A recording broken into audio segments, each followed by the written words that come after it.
For the last part of this course, I'm going to switch to an exterior scene.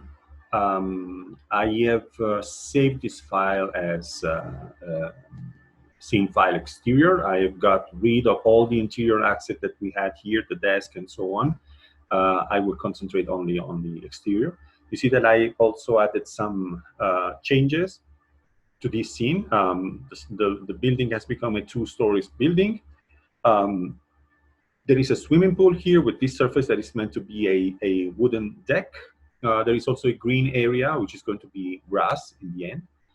There are also some trees that actually are locked. By the way, these three, you can see that they have some weird aspect. This is because I have loaded a full resolution tree, which, by the way, was created in Blender. And I imported it, and as it was quite a heavy model, I decided to convert it into a V-Ray proxy object. You see that there is this export as VR mesh. What this command does is create a file which is, where is it? Which is this one. You see 3 VR mesh, which has the original weight of the original model of our tree. And then V-Ray loads into the scene a placeholder with the desired number of polygons. You can simply tweak the value. And this allows a more light scene, so you can easily perform all the visualization operation that you can do, that you want to do inside your scene without stressing the graphic card too much, as you can see. But during rendering, V-Ray will reload the actual full geometry with the full resolution. So you won't see this little triangle. You will see actually the real aspect of the object. Now, in our case, the camera is placed here, right on the left of this tree. So eventually, even if this becomes difficult because the low resolution version, the placeholder doesn't give you the idea of where the actual object will be during rendering. So maybe this camera will be actually seeing the tree in this central part of the window. We don't know actually. So what I'm going to do once I substitute the tree with the proxy object, I simply go into V-Ray Interactive, and let's double check what we have here. Because during rendering, V-Ray will reload the actual geometry. So you can see that we have the full leaves and branches and trunk and so on. You don't see these weird triangles. So you can see that the tree is actually reaching entering the viewport in this area. And then there is the background tree here, which is this one. So everything looks perfect. The light is perfect, it's balanced. The camera settings are okay. There is no atmospheric effect like volumetric fog and so on, which might be disturbing right now. And everything is set to pure white material. So I'm going to start from scratch. The only materials that we have eventually are from the window. So I'm going to start from scratch, and I'm going to start with the easiest material, which is going to be our water. So let's stop the interactive rendering, and let's select our surface, upper surface, which will be water. Let's go into V-Ray Asset Editor. In material, I'm going to create a new generic material. And I'm going to apply this to selection. Now, let's turn this gray matte object into swimming pool water. Diffuse color is not important because light will be either reflected or will pass through the surface of water because of transparency. So first of all, we need reflection. So we need a reflective material like this one. We are not going to change the Fresnel or IOR index of reflection, but yes, we need to activate refraction and adopt the right index of refraction, which is 1.33 for water, okay? So we already have water, actually. So if I, for example, go and take a look at what happened to our scene with this water material applied to this surface, which, by the way, I can also deselect right now, you see that we start having some reflection occurring, and we also see the steps of the swimming pool below the surface of water. Okay, so everything is working perfectly with this material, but one aspect, it looks perfectly flat. Okay, so water needs some texture in terms of roughness, and not roughness like micro roughness, which can be produced by activating, for example, the reflection glossiness. This will only be a diffused reflection occurring on the surface of water, but water will still be perfectly transparent. So this is absolutely fake. We don't want to do this. But physical roughness or evident roughness, which is going to be reproduced by using bond. Now, when we go here, we can use several textures to produce the actual water aspect. Normally, a way to easily reproduce some kind of waves on the surface of water is to use noises, noise A, noise B, depending on how let's say evident you want these waves to be. But actually, there is another texture which is called water. Now, water is perfect for simulating water waves. And normally, this is easier to adjust when you want to render some huge amount of waters, like oceans or seas or lakes. Okay. In case of a swimming pool, you will see we are going to use this, but with very, very low values. Now, actually, we already have an effect here. It's almost invisible, but you see that these reflections here of the windows are being distorted already. So we already have waves on the surface of this swimming pool. In order to see what's happening here, I prefer to rotate the camera and eventually go. And also, I think in this phase, it's useless to render the trees because we want to concentrate on water. So I'm going to unlock them and eventually just hide them because the amount of geometry they have is basically slowing the rendering down. So I'm going to put the camera here, which is in this area of the deck. And I'm going to re-render this with interactive rendering. So we are going to see now the waves more clearly, as you can see. So you see that all these waves are basically oriented like in one specific direction. So that's why normally this happens, and it's a typical effect that happens on large surfaces of water. And the reason why this is happening is because this, which is, by the way, swimming pool water material, because this material has a water texture which is based on wind. Okay, so imagine that these waves on the surface of a liquid are produced are generated by two elements: natural elements, which is basically wind, and artificial elements, which are basically other objects that are partially submerged into water or are hitting the surface of water. Now, in this case, it's evident that we only need the natural contribution, which is wind. And wind blows from one direction normally. So waves tend to align in the perpendicular direction with respect to the direction of the wind. So that's why you have this kind of effect, which is, well, it's natural. It's perfectly realistic.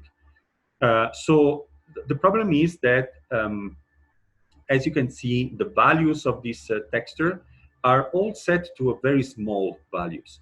In order to understand what happens with this texture, for example, you can simply tweak a couple of parameters. For example, patch size.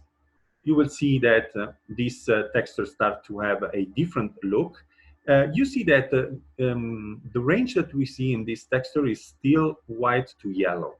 Now, white to yellow or yellow scale is used in this texture to define the height of the waves.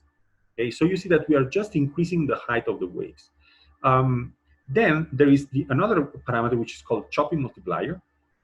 This actually changes the overall aspect of the waves. And you see that different colors start to appear. Now, if you are aware of what normal mapping is, this is actually a normal map with another color, which is yellow. So the standard green, blue, purple color define the orientation of a surface in space, and then yellow is needed by the water map in order to specify the height of the waves. So it's just like a multiplier, let's say so. And you see this nice effect of water, of waves on water, with this also reflections that happens because we are using the chopping multiplier that basically creates some more crispy aspect. Okay, you see that this image is becoming more crispy, and the more you increase this, the more dramatic this effect becomes. This is perfect for simulating large surfaces of water, like I was saying, oceans or sea. Okay, but in terms of swimming pool rendering, you might want to decrease everything and just stick to a very light effect on the surface of this swimming pool. An alternative way would be to use some noise. Now, why would you use noise? Because noise gives you a different control for water surfaces. For example, if I take noise A, I get this kind of, even if it's a noise, so it's random, I get this regular distribution of black and white tones inside this image, okay? And so we get this continuous deformation of the surface of water. Why would I use this? Because I can, for example, decrease the frequency of the first application of this noise in order to create large waves, and then eventually go into color B, which is the color that is actually creating the elevation of the elevated part of my surface, and change it to another texture that could be, for example, either water, which will overlap with the actual wavelength, or other noises. So for example, I could take another noise with its natural frequency. So now if I go back to the original noise, I have a large black and white stains, and especially in the white part, I will start seeing this additional noise. Of course, the additional noise must not be black on white, it must be gray, because else we go back to the actual level of the previous noise. Okay, so if I do this, I have two levels of waves, one which is large waves, and another one which has a higher frequency and so shorter waves. And you can also increase this frequency in order to create very small effect, very small wrinkles on the original large waves that we got. So it's quite nice to play with this procedure of texture in a layered way. So if I, for example, instead want to use a noise like first waves and then want to apply some water, this water is actually following the original noise behavior. Okay, so they are basically combined together. But normally you might want to simply use some water texture, and if you are rendering a swimming pool, this is more than enough. Okay, so just stick to the original settings, and eventually you can tweak the direction of the wind if you want a different orientation. So let's say from 50 to 200, you will see that this will affect the orientation of water.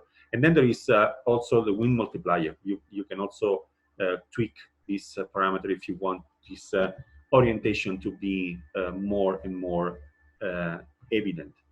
But anyway, I'm going to set this to the default, and I consider that water is already set. So let's go back to the actual exterior scene, and we have our swimming pool filled with water. Now, one thing that you might want to also adjust with water is its turbidity. So for example, you see that this water is perfectly transparent no matter the depth of this swimming pool. But if we go into the material settings and we go in the refraction section, we have fog color. We already discussed fog color for the smoky glass. Now, if I go back here and take a light gray color like this, you see that this swimming pool has already become black. Now, this is very particular because in this swimming pool, we don't have a solid volume of water. We only have the upper surface. So V-Ray in this case, as the container is not transparent, we are only seeing the volume of water from the upper surface. And so V-Ray considers that the next object that lies beyond the surface of water in this case will be the bottom of the container. And so the thickness of this volume of water depends on the distance between this surface of water and the underlying object. So we have steps here. We have a first bottom here at a higher height, and then we have a slope, and then the deepest part of the swimming pool. Now, what if I take fog multiplier and decrease its value to very small values? I start to see, for example, here in this area where we have the steps, I start to see that here I have less water, so less suspended particles of fog, and so light can reach the first step. Second step is already deeper, and third step is yet deeper than the second one, and so on. And so you see that water is actually becoming less transparent according to the depth of the swimming pool. If we decrease the fog multiplier to even smaller values, then we might recover a full visibility of all the depth of the swimming pool, but with a different concentration of fog color. So you can see that this area is still darker because it is more deep than this part, and the first step is still brighter than the other ones, and than the rest of the swimming pool. So this is quite interesting as an effect, because this is also a natural phenomenon. Of course, this can happen for several reasons, because water must be somehow dirty. Okay, so either the owner of the swimming pool has not cleaned the swimming pool for months, so this is the result. You could also eventually simulate real dirty water. So for example, instead of taking a light gray fog color, you can switch to a green color, and then just give very few saturation to this, and you will start to see already a greenish aspect of this water in the depth. So this is dirty water. If you give too much saturation to this color, then you get this effect here, which is extremely dirty water. Okay, so it's very nice to play also with fog color when you render this kind of elements here. I'm going to switch back to a very light gray in order to have yet still transparent water. And you see the swimming pool is not blue. Actually, it's not water that is blue in a swimming pool. Water is always transparent. It's the bottom and the walls of the swimming pool that are bluish. So what I'm going to do, I'm going to give the actual bottom of the swimming pool, which is this polysurface here, which includes the steps, by the way, as you can see. So it's just one single object. I'm going to assign to this object a new generic material, which is going to be swimming pool bottom. Okay, and this is going only to be a bluish material, like something like this. Yeah, something like this, or a little more, a little lighter if you want. But anyway, something like this. So actually, the bottom of our swimming pool is already blue.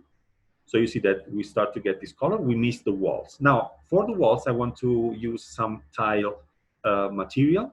So I'm going to create a material with very small square tiles. And in order to do this, I must take the wall of the swimming pool and apply a custom texture mapping.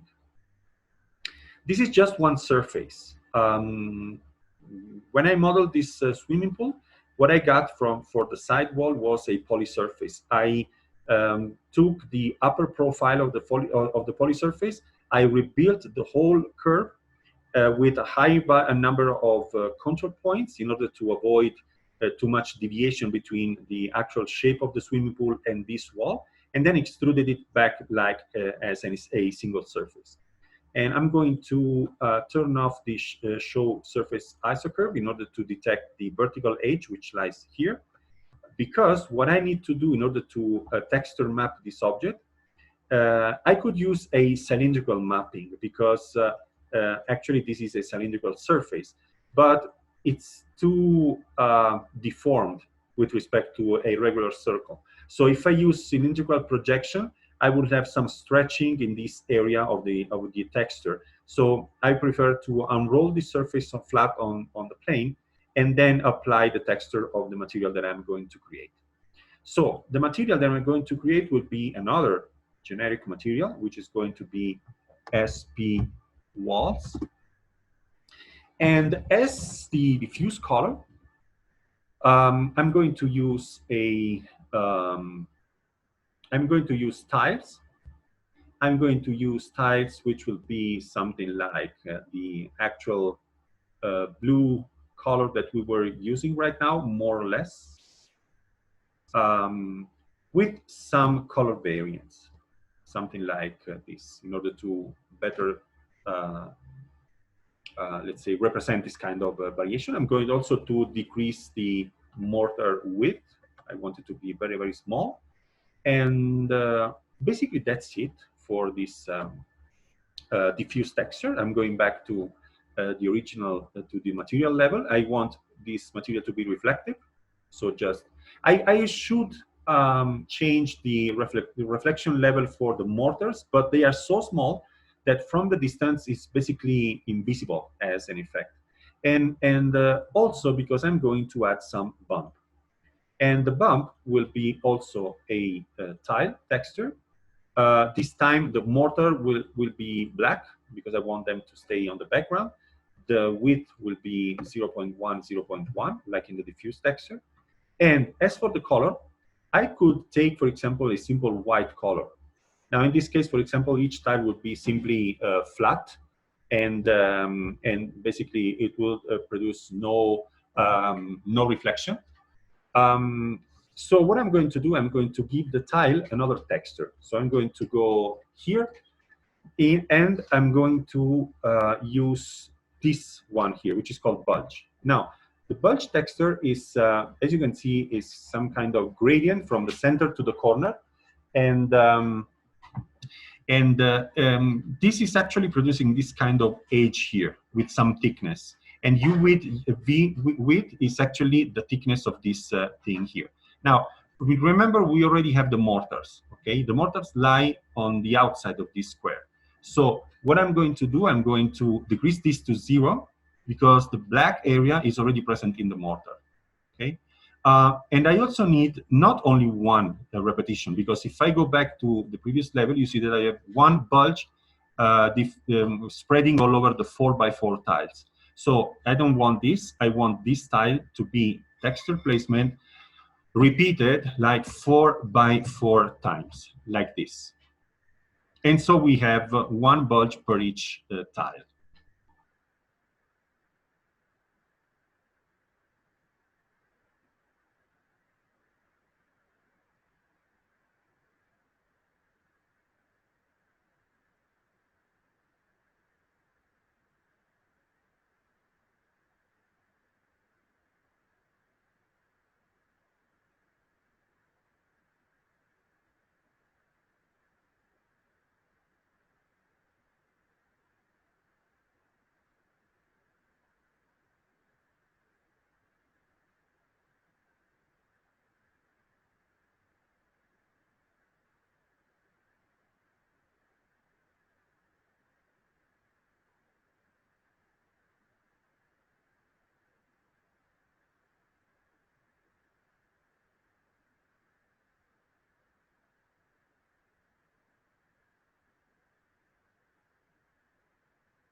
So this is actually simulating that this each single tile is going to have this kind of rounded aspect.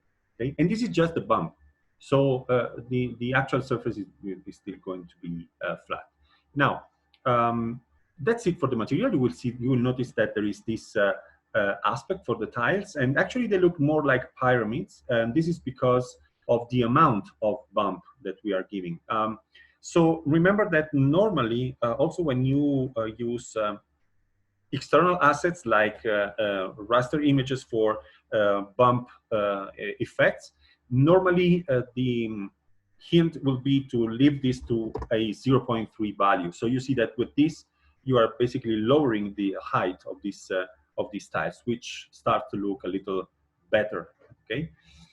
Okay, so this is the material, right? We want to apply this material onto this surface. And as I told you, I could go into texture mapping and apply some cylindrical mapping. The problem is that if I use cylindrical mapping right now, it would be like having, let's say that I draw a circle more or less in this area. And then I start projecting this texture according to the radius of this circle. Okay, so it's evident. Let me grab a pencil so it will be easier for me to describe. So imagine that the cylindrical mapping will take your texture and place it like around this circle, like this. And then the texture will be projected on the surface itself. So in this area, the projection will more or less be perfect. Also here, because the direction is perfectly perpendicular, and also in this spot here. But what happens, for example, in this area? You will have a texture here, texture repetition, so everything is going to be radial, okay? And so the texture will stretch according to the orientation of the surface. So you will have smaller tiles here and larger tiles, more larger and larger and larger. Okay, so we cannot use, that's why we cannot use cylindrical mapping in this case. So what I'm going to do, I'm going to create a custom texture mapping. So I'm going to take this object. This is the actual vertical seam of the object. So I'm going to select unwrap, and select seams is going to be this one, which is basically the edge that V-Ray or Rhino, actually, because this is a Rhino texture mapping, Rhino will cut this object along this edge in order to be able to unroll all the surface flat on the XY plane. So that's the only seam that I want to specify, and then I UV editor, and this rectangle that Rhino is asking to draw will be the actual texture that I want to apply. Now my texture is a square, and there are 4 tiles inside this square. Now, I don't care about the size, because the important thing is the relationship between this tile here and the actual unroll of the surface, which is this thing here. So remember that these are 4x4 tiles. So in order to cover all this surface, I need to take this unrolled version of the object and scale it. So I am scaling this in order for this tile to represent 4x4 tiles inside the swimming pool. So for example, if I do this, what I want is, for example, these 4 tiles to start from the bottom. I take this object and move it like this. So what I'm saying is that the 4 tiles must start from the bottom of the swimming pool. Why do I do this? Because the upper edge is hidden. There is a small step here that hides the actual upper edge of the walls of the swimming pool. So I don't care about how the tiles end up here at the top, along the top edge. Okay. Another thing that might be visible during some rendering is that with correspondence to the seam texture, or the seam edge, sorry, I don't want, let's say that along that edge I get half tile coming from the left and 1/4 of a tile on the right. Okay, so I need perfectly seamless behavior in that point. And so what I can do here is basically, once that I place the texture at the bottom of the swimming pool, see it's here, I can also move the whole surface like this so that I place the texture exactly corresponding to the beginning of the surface itself. Okay, so I could also draw some reference lines, but more or less you get the point. Okay, and so once you see this relation between the surface and the actual texture, you simply apply the texture mapping. So let me also show the surface isocurves like this. And I don't remember if I already did it, but I want to apply this SP-Wall to selection. So if we go now here and we render this below the surface of water, we are underwater right now. So I'm going to V-Ray interactive this. We should see the tiles correctly applied along this, this surface. Yes, here they are. We have just one problem now. The problem is that procedurally, we defined the actual diffuse color like a 4x4 tiles. And so you see that, for example, the pattern of dark tiles starts to become evident because this thing is repeating over and over. So you get this effect here, which is a quite a moire effect. So in order to avoid this, as this is going to be seen from the distance, so actually we don't need to be too precise with this thing. But anyway, in order to avoid this kind of visible repetition, the thing that you might want to do in this case is not changing things like colors or repetitions and so on. I would eventually just reduce the color variance in order to avoid too much difference or avoiding little tiles which have a very saturated or dark color, because that's the thing that you're going to read as repetitions. Okay, you see that you already have no idea that there is some repetitions in this material. Okay, so don't waste time with details that you will never see in the final render. And so finally, yes, this is our final swimming pool already set with all its material. Of course, we miss some materials for the step here and so on, but let's concentrate on the main materials. Next, I'm going to create the wood deck that we have here. And this is going to be a totally external assets-based material. So this is going to be another materials generic. This is going to be the, well, let's call it swimming pool deck. This is going to be totally based on external assets. So diffuse color is going to be a bitmap. And this bitmap is going to be, I have some textures here. As for example, the boards, I have this one and this one. And I will use this one because it is its aspect ratio will fit the deck shape better, because this is square and this is square. You see that these boards has 3 different textures. They are the boards plus 02, which is the name of the texture, and then there is D100, B030, and S100 plus G100. Now, what are these 3 textures?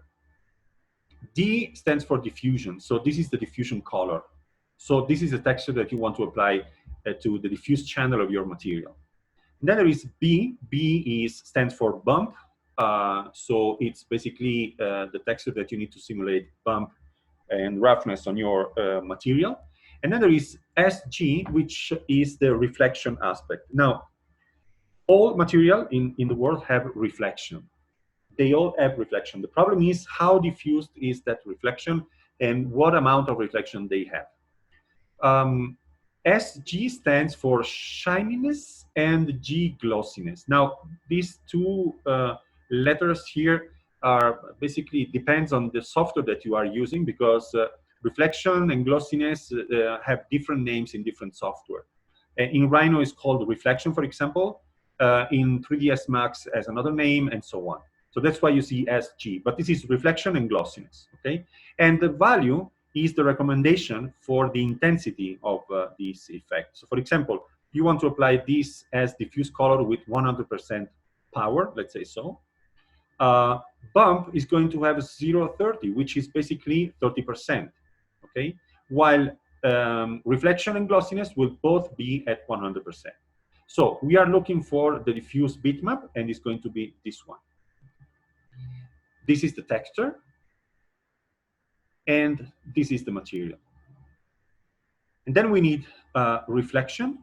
So reflection color is going to be, another time, bitmap, and it's going to be our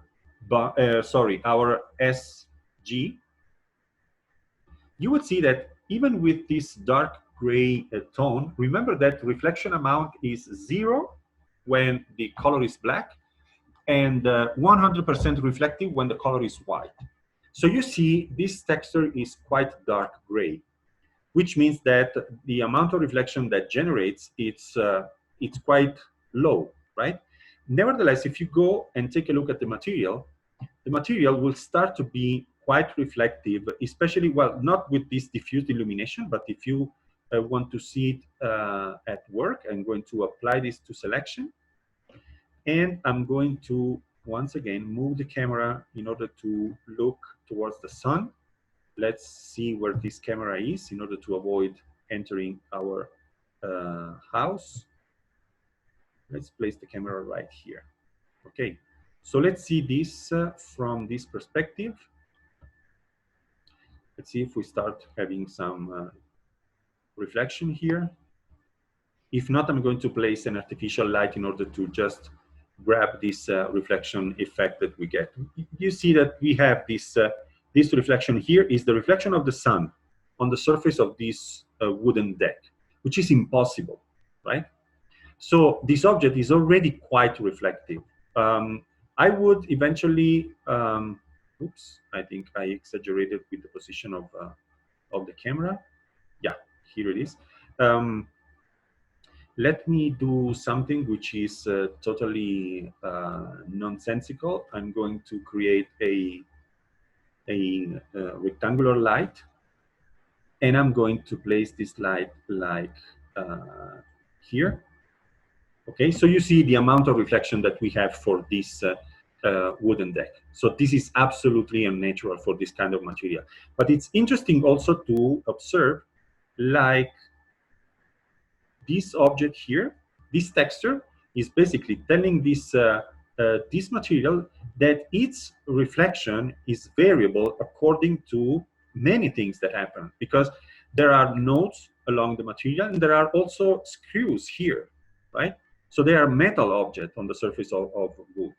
And so in that case, reflection becomes higher, as you can see.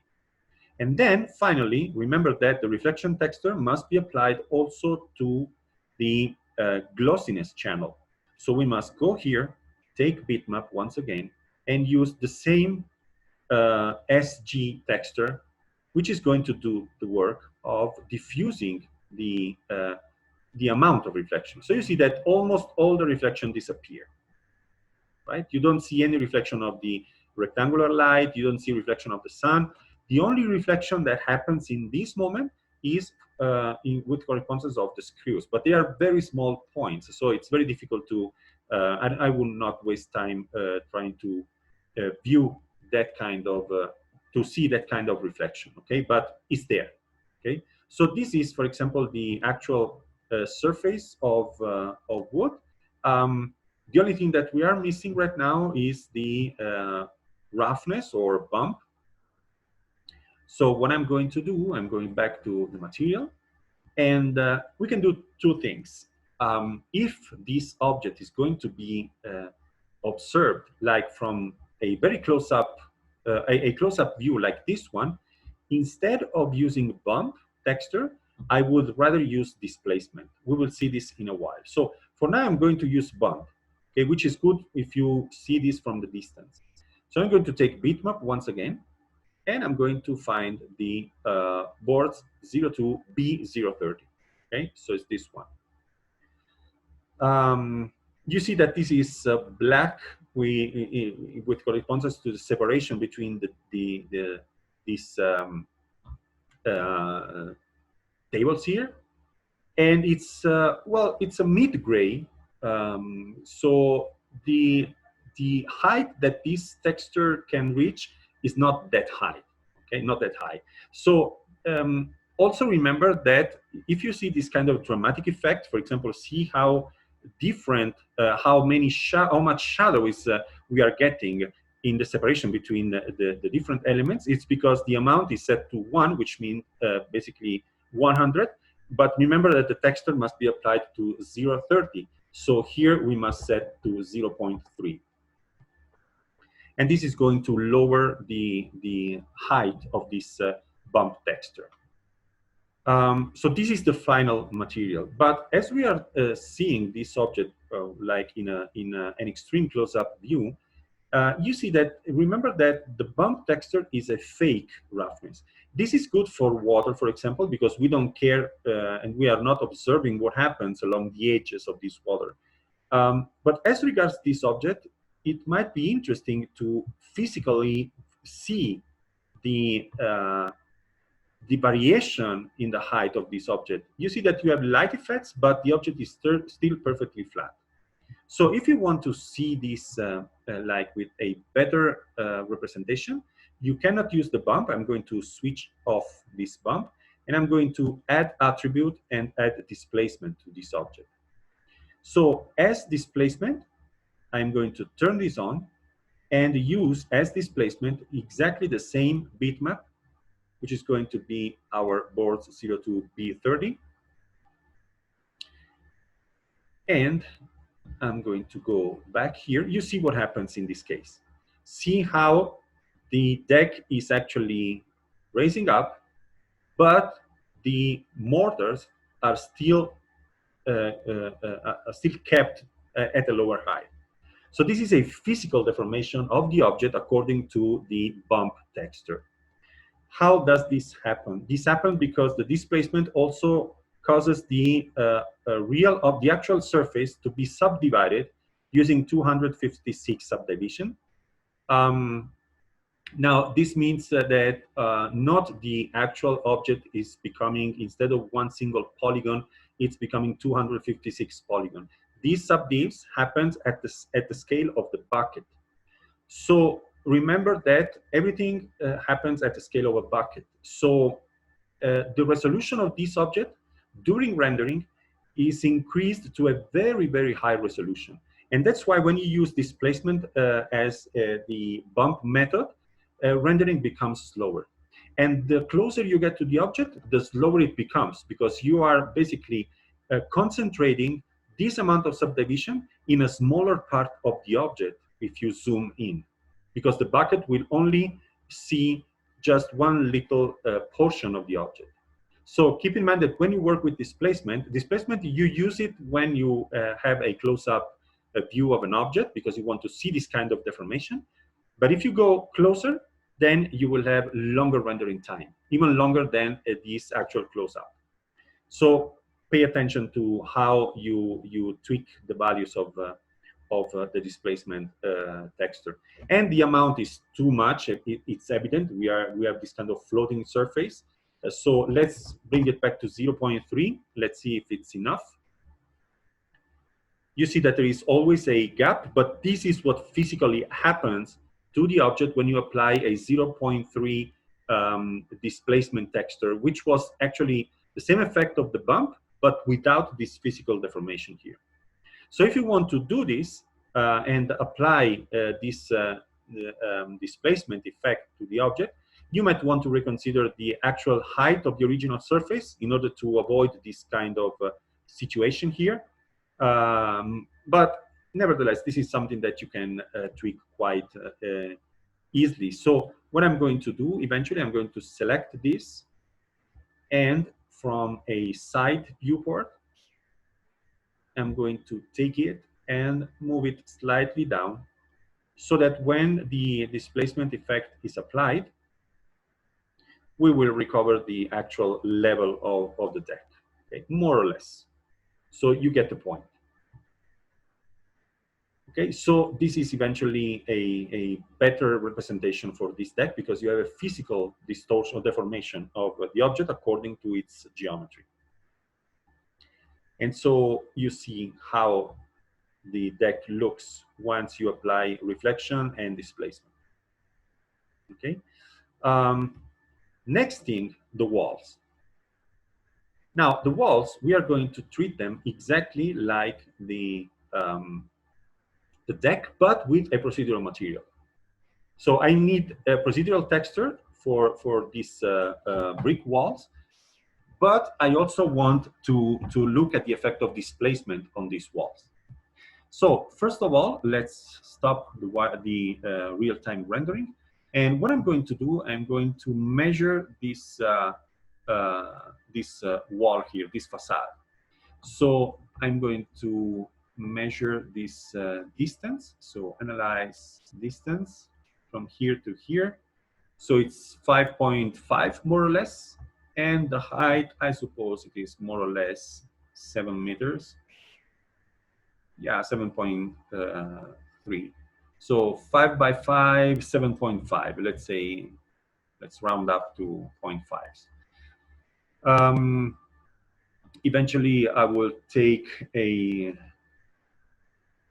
note here. So it's 5.5 by 7.5 meters. Okay. I need this because I'm going to use a procedural texture and I need to give the proper size to the bricks. So a brick will be 20 by, I don't know, 10 centimeters. So it's going to be 0.2 by 0.1 meters. Okay. So this is actually the wall, and this is actually the brick size. So what I'm going to do, I'm going to create, guess what, a new generic shader, which is going to be actually bricks wall. And I'm going to diffuse color and take, once again, a tiles. I'm going to change from custom tile to running bond. And also in this case, you see that we have these always 4x4 repetitions. So we are not getting bricks, actually. This could be another type of tiling for a wall or for a floor eventually. But we need to have the right amount of repetitions, okay? So we can do a simple calculation. So if we have a 5 by 5 wall and we want to cover it with bricks that measure 20 centimeters, then we must have 5.5 divided by 0.2. So we need 27.5 bricks as per the height. So let's say 28, okay? So we need 28 repetition by, and the, sorry, this is the width, sorry, the width. And the height is going to be 7.5 divided by 0.1, so 75 repetition in height. Okay, so this is the amount of bricks, and we can set it right here. Now, we could also leave this to 4x4 and then apply this texture in a smaller texture mapping, and then have these 4x4 tiles repeating all over the facade, right? But remember that if you do this, you are changing, for example, the properties inside this little square, and this little square is going to repeat identical all over the surface. And so this repetition of this identical texture will generate some repetition, some visible repetitions in tiling, and we don't want that, okay? So let's map this surface here with the right amount of bricks. Before increasing the repetitions and adjusting the repetition to these values here, I'm going to change the properties of this texture. So I'm going to reduce this mortar size. Remember that it's going to affect not only 4x4, but 27 by, what was it, 75, okay, bricks. So we need quite a thin line, separation line between the bricks. And I also want a different color, so I'm going to take some reddish brown, like an English brick, something like this. And I want to give also some variation to this, okay, in order to have some, let's say, slight variation of color of these bricks. Now, they look perfectly artificial, okay? So inside the color tile, what I want to do, I want to uh, place another procedural texture. And this time is going to be some kind of noise. It could be simply a noise like this, but eventually with the right colors. So this reddish brick color, and eventually the same tone, more or less, but brighter. Okay, so in order to have this kind of variation, and with a high frequency, because I need this to be like the grain of our material. Okay, we can go back and see what we are doing. It's still too big. This noise is still too big, so we need to change this more and more. Actually, we will only see this effect when we apply the material to this facade, because we are still working with 4x4 repetitions, okay? So imagine that inside this square, we will have a huge amount of bricks. So this plot here is going to be more or less the size of a brick. So actually this noise will be like a color variation, color variance, because it's going to determine the color of one single brick. So we need a huge amount with respect to what we have right now. We need something like, I don't know, 100 frequency. So a very, very small grain inside our surface. And as regards the color mortar, we could also take here either a darker gray if you want to keep this simple, or you could also create another texture, another procedural texture, like a noise, very small noise between darker gray and light gray, in order to simulate some texture also for that material. But in any way, let's concentrate on the bricks and less on the mortar. Okay. So remember, we have we still have 4x4 repetition. And we are using a texture which is a noise with 100 frequency. Okay, and remember this, because what I'm going to do right now, I'm going to go into bump and take tiles, and color tile is going to be a noise A with 100 frequency, and it's not going to be black on white, because black is going to be the mortar color, because we want the brick to be higher than the mortar. So the color A is going to be a light gray, because we want the brick to stay on top, basically, and the mortar on the back. So this is going to be our noise, and this is going to apply the same same size noise to the splotch that we have generated on the diffuse texture. Remember also, this was 0.1, 0.1, and the color mortar is going to be simply black. Okay, so color variance, we don't need it for this bump texture, else we are going to have one brick, well, basically each brick at a different level with respect to the plane of the facade. So we don't want this color variance. Remember that in this case, this would be at the more, well, basically it would be sinking inside the wall, while this would be basically in relief. You know, it's going to be some disconnected wall. It could be interesting as an effect, but not for this scene. Okay, so we want a perfectly flat facade, and yeah, I think that's pretty it for this material. The only thing that we must do is to change the amount of repetition. So I'm going to use 28 by 75, 28 by 75. So you see, this is the final aspect inside this surface. And also for the bump texture, it's going to be 28 by 75, correct? Yes, 28 by 75. Oh, also running bonds. Yeah, exactly. So yeah, this is the material. Now I want to apply this material to this object. Now this object is one single polysurface. So it's running all around the building.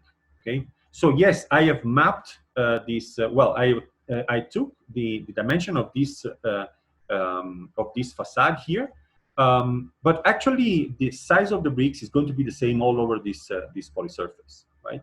So what I want to do right now, I want to map this object. I'm going to apply the bricks wall material to this selection. Okay, and what I want to do, I want to map this object using the size of this facade. Now, the size of this facade sets the width of my bricks.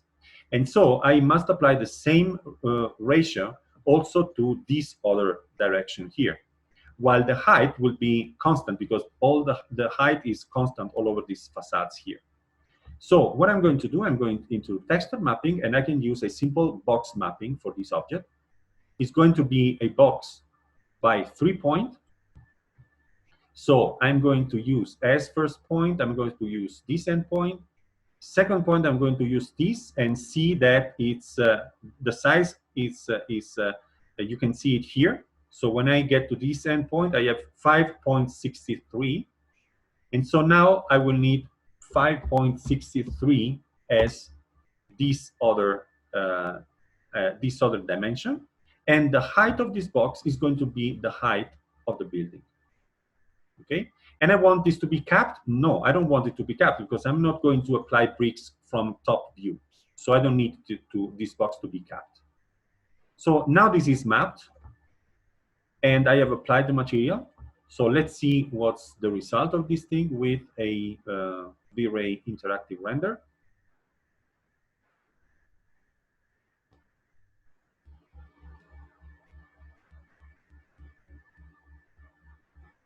In a few seconds, and here it is. We can also go closer if we want to have a closer look. We should see that this brick look perfectly fine in terms of aspect ratio. As you can see, we have these nice bricks applied all over the surface and all over the facades, also on this side of the building. Here they are. Nice. Okay, so this came out quite good. What I want to show you right now is another thing. Remember that what we did with the deck. If you take a closer look, or if you are creating an extreme close-up, you might want to apply displacement instead of bump. Bump is perfect if you see things from the distance. But let's see what happens if I, for example, want to see this object in a close-up of I don't know, like let's do something like this. I'm going to take the camera, move it in this position right here, and what I want to do, I want to look down towards the swimming pool like this. Okay, so as I'm using bump, if you take a look at this V-Ray render, you will notice that the actual edge of this wall will be perfectly straight. So even if there is bump applied to this surface, this edge is perfectly straight. There is no, actually there is no variation in height for this wall. So it's just a pure light effect. It's not like here. Here you might already see, for example, that light is falling down. This is happening because there is a physical elevation of these elements, right? Not here. So what I'm going to do, I'm going inside the V-Ray asset, bricks wall, and instead of using bump, I will add displacement, activate displacement, go into the texture, take tiles, convert it to running bond. And now color tile was actually a noise. It was a noise with frequency 100, and it was very bright gray. and white. And the mortar was black, and it was 0.1, 0.1, and the amount of repetition was 28 by 75. Okay, so we have exactly the same parameter as the bump, but a displacement effect. Now, let's leave this to 1, and let's see what happens to our material. So let's turn on V-Ray Interactive. What I expect to see is these bricks jumping out of the wall, also in a very dramatic way. Actually, from this position, I don't know what to expect exactly, because the risk is that you see that we are getting some extreme deformation right now. So the bricks have jumped out more or less. They are already almost reaching the deck surface, so they jumped out quite a lot. But you can see the physical crispy edge that we are generating right now. The problem is not only the physical deformation in this case, which is it's evident that it's too much, right? But what I want to point out is another thing. If I take the camera and move like here, the other side, remember that displacement is quite heavy as an effect. Okay, this is what I wanted to point out also. So as we have two walls facing two different orientations, this facade here is being displaced normally to its orientation, and this other facade on a 90-degree orientation with respect to the first one. Okay, and so basically the object is splitting along the shared edge. Okay, even if it is a one single polysurface. Okay, so in order to handle this this particular situation, we must do two things. First of all, reduce the amount of displacement. So let's try with 0.3, which is quite less than the previous one, but you see that this is still too much. Especially remember that we are applying this material to very large surfaces. So in this case, eventually, also something like 0.075 should already give us some displacement effect, especially if you look at this from a very close-up, an extreme close-up view. So if I get closer to this, I should already see the displacement effect on the surface of this wall. And yes, but still we have this problem. Now, this problem, in order to solve this, you must activate this option here, keep continuity.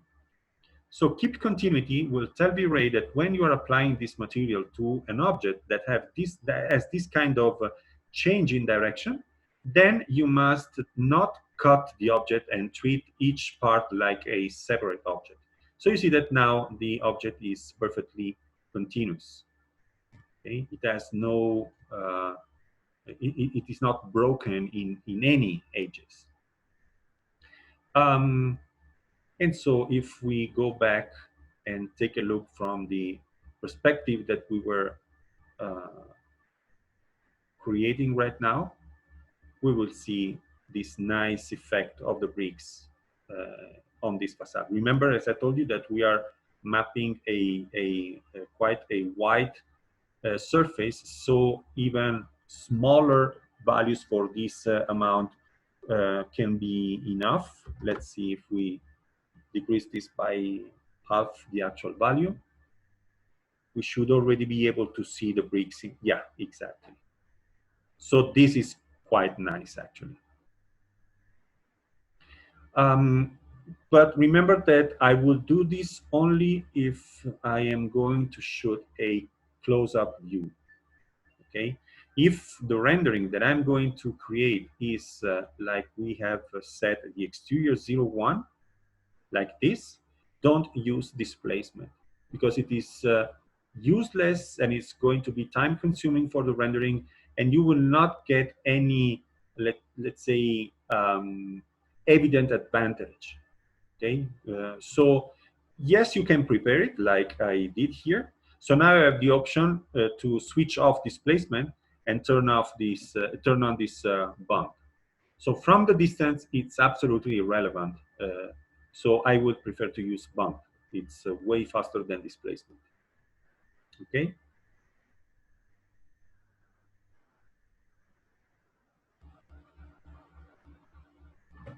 So let's take a look at this scene with also the trees that we have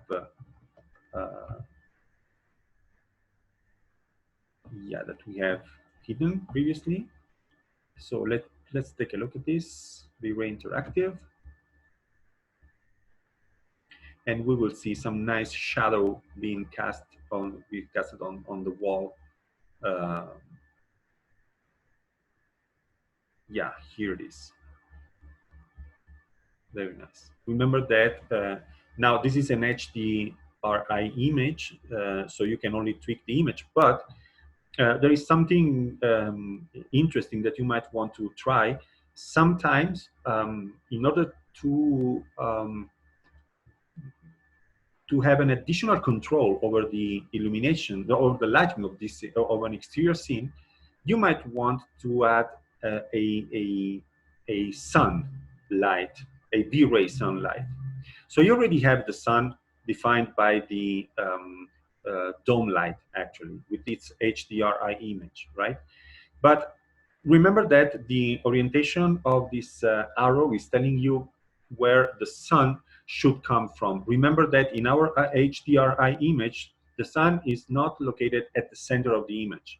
So perfect HDRI image have the sun located in the center of the image, okay? Or in the vertical mid-axis of the image. Our image has the sun a little shifted to the right.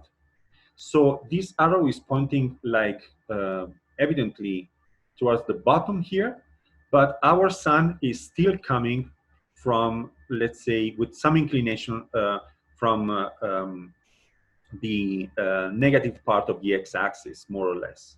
Okay, it means that this arrow is can only be taken as reference for the real orientation of the sun. The real orientation should be something like eventually this.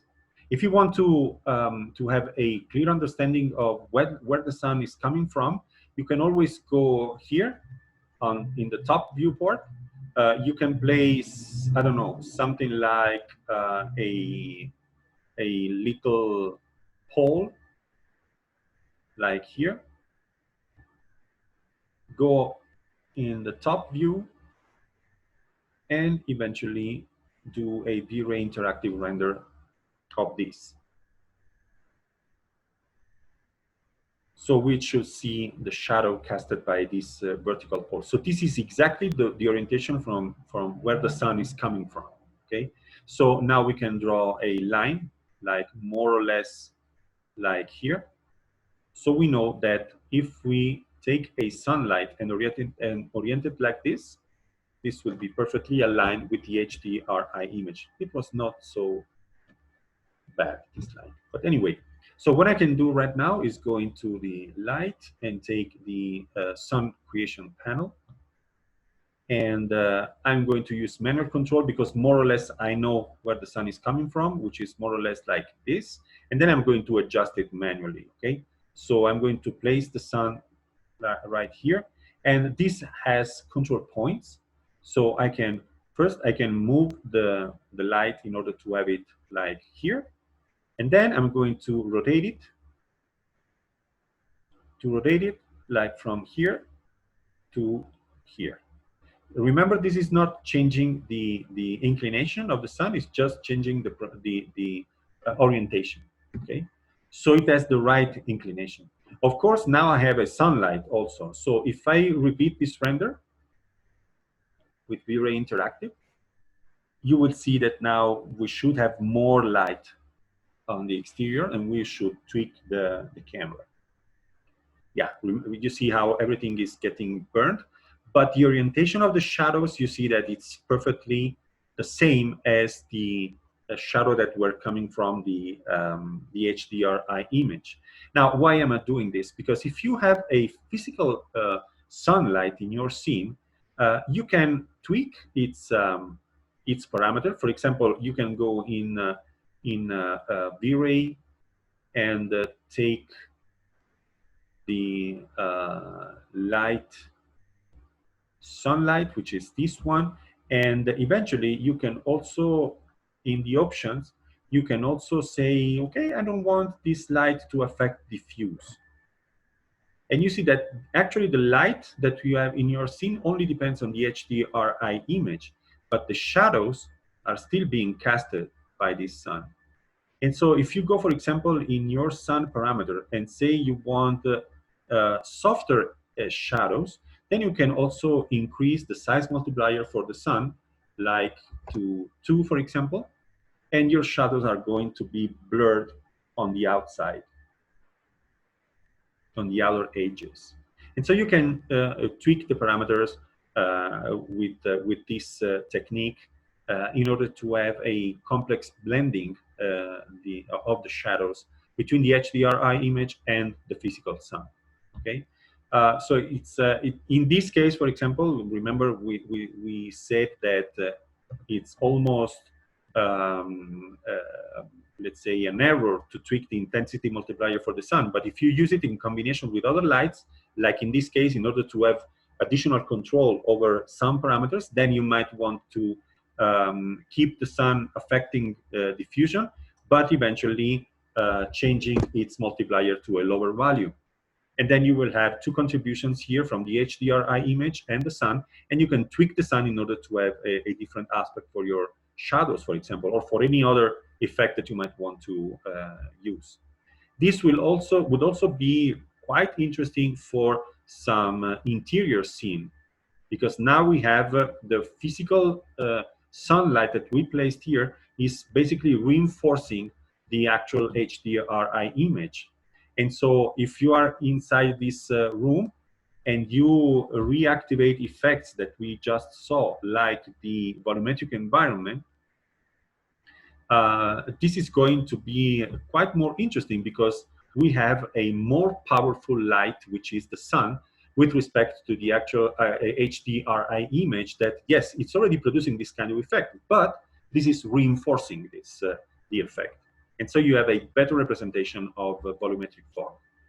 So you see that everything is perfectly well. The only thing that you might want to double check in this case, because we only consider the vertical, the horizontal orientation of the sun, is the height of the sun, because you see there is a little shifting between the illumination coming from the HDRI, which is a little darker here, and the illumination, the light coming from the sun. So actually, this is telling me that my sun is actually is lower than the actual sun in the HDRI image. And so I should increase the height of the sun. And so I should go here, take the sun, take the light source control point, which is this one, and eventually increase its height a little in order to have a more, let's say, correspondence between the two contributions. You see that this is already enough. I wouldn't waste time in finding the exact angle, because it's very complex, because you should go inside the HDRI image and see what's the height of the sun with respect to the horizon. And remember that in the image, in order to give you some references, we're not going to do this, but if you have the HDRI image, this is going to be the horizon, right? So if you have the sun should be exactly in the middle vertical axis. In our case, the sun is located more or less like here. So that's why we needed to test the orientation of the shadows. But normally you don't need to do this. You simply place the dome light with its original default orientation with this arrow pointing from right to left, and you know that the sun is coming from exactly from the negative direction of the x-axis. And then you can place your physical sun exactly aligned like this, and then you rotate the dome light and the sun accordingly, okay? But in our case, it was not like that. But now that we have fixed things, remember that in order to know exactly what's the vertical height of our sun, you should go inside the HDRI and remember that this is the horizon, and this is actually 90 degrees on top of you. So this is basically 0 degree, the horizon. And if the sun is more or less here at half this height, it means that the inclination is 45 degrees. So here you go towards 90, and here you go towards 0 degrees. Okay, but it's basically something that you can simply avoid somehow. As soon as you see quite a lineup between the two contributions, you're already good to go. So you see that now you have a very powerful volumetric effect because of the combination of the two lights. Okay.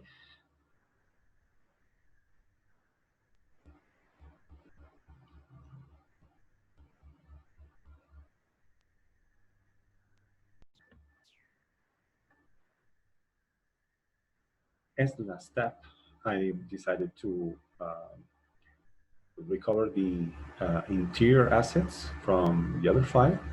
And I also changed slightly the position of this tree in order for its shadow to enter this window and be cast all over this part of the interior scene, and keep all the rest basically as we just did with the orientation of the sun and also the volumetric fog environment. So you will see now what's the effect. I also added a computer because I'm going to show you also how to switch from in this case from a interior daylight rendering, which is this option here. You see how this powerful volumetric fog is actually underlining this this light here entering the room. You can also switch to other named views in order to see the different effect that you see. You see the nice tree here in the background with all this volumetric fog already visible from the distance because the settings allow this kind of visibility. It depends on this distance here. It is set to 20, and more or less our camera in this case is placed here, and so we have more or less something like it should be 14 meters between us and the tree. So you see that we still have some volumetric effect and makes this tree perfectly visible, but with some fog. So very nice effect. See, just to recap all the things that we have done, which are almost all visible in this particular view. You see the translucency here in the material of this cup here, reflective material and transparent materials with refraction and one transparent material inside the other. The desk also has now a reflective material with some roughness in order to avoid specular reflection. So, and you see the volumetric fog here, volumetric environment, the reflection of the glass or the window on the glass of the painting here. Yes, we can also change to another interior view like this one. See the nice volumetric fog effect coming from these two windows here.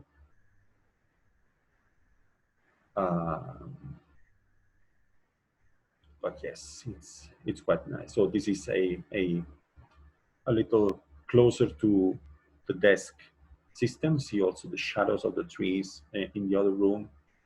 It's nice to have this kind of different compositions inside this little environment that we created. But anyway, this was just to recap all the things that we did. And also, if you want to switch, for example, from daylight to night, how can we do this? But first of all, In case of a let's say night rendering, it depends. If you are in the famous golden hour that you use in your rendering should be just after the sun, after the sunset. So you still have some light pouring down from the sky, which is normally quite, it starts to be quite a cold light. And this is perfect because in contrast, you can use warm light for the artificial lighting inside the house, and this becomes very nice as an effect. But in our case, for example, if you want to implement this kind of situation, well, first of all, we cannot use the actual HDRI image because it is still daylight. So we must go inside our light control, turn off the dome light. In this moment, we only have the contribution of the sun. So let's see what's the results of the things that we are doing. Okay, this is only the sun. Actually, you see that the background is no longer visible because the light and its HDRI are turned off. There is some cold light here because once you turn off the HDRI light, there is some automatic sun that's being used. Automatic sky that's being used by the sunlight. You see, it's this one. Remember the model, the sky model that we already discussed, and so on. This is what is producing this kind of illumination. Okay, so everything is perfect because we don't want to get rid of this. Okay, the only thing that we want to do is take the sun and eventually go into properties and go into light properties and edit the sun. So this window pops up again, and we want to go into a night scene. So we take the sun and bring it below the horizon. So golden hour is already cold light like this.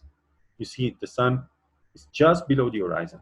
If you want night, then you go right below. But you see that the conditions are still quite the same. So let's say we want this kind of condition here, like this. And let's see what happens. You see that there is no direct light entering the room. This is pure sky illuminating. And in this case, you might want to add artificial light. You see the color of the sky is perfectly cold. Everything is cold right now. So for example, what we can do is this monitor here, which by the way is a model from Flying Architecture library. You can go to flyingarchitecture.com and download this model because it's free. It is fully textured. I've eliminated all the texture because I only wanted some geometry in order to justify the presence of this light here. This is a standard rectangular light. If you want, you can zoom on it. And you see that it's located with correspondence to the actual display of this Mac. And I'm going to go into the asset editor, and this is called rectangle light. It's off. I'm turning it on right now. And you see that we have this, actually it is textured. I don't want it to be textured. So just some tests that I was running. And intensity, we can increase it in order to have this computer illuminating our interior. You see that when the amount of light is low, there is very low amount of light in this scene. The interactive rendering becomes very noisy. That's because of the algorithm that it's using, which are pure brute force. So that's why you see this thing here. You have to wait quite a long time before you get to a visible result. But if I stop the interactive rendering, and then I create a production rendering, which is based on light cache and irradiance map, which should see quite a better representation of this thing. And also remember to activate the denoiser in case you want to create this kind of light condition. And we also have volumetric environment activated here. So it's going to be quite a nice image, the one that's coming out from this render.